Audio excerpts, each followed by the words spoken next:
আসসালামু আলাইকুম। আজকে নতুন একটা রেসিপি নিয়ে আসলাম। আজকে বানাবো ধনিয়া পাতার চপ। ধনিয়া পাতাটা আমি পরিষ্কার করে নিয়েছি। এই তো আমি বেসনটা গুলে নিয়েছি।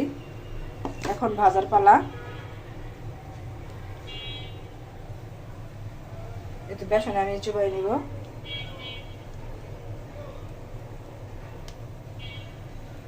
এইভাবে একটু ঝাঁকি দিয়ে নেবেন।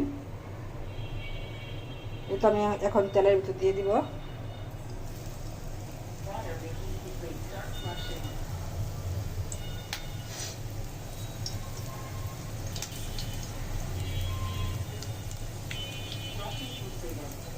আর একটা দিয়ে দিব।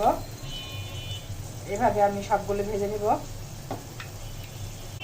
এই তো এইভাবে আস্তে আস্তে ভাজবেন ধনিয়া পাতা চপ।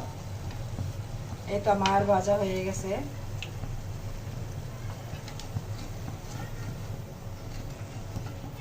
এই তো এখন উঠাই নিব। আমি পরিবেশন করে দেখাবো।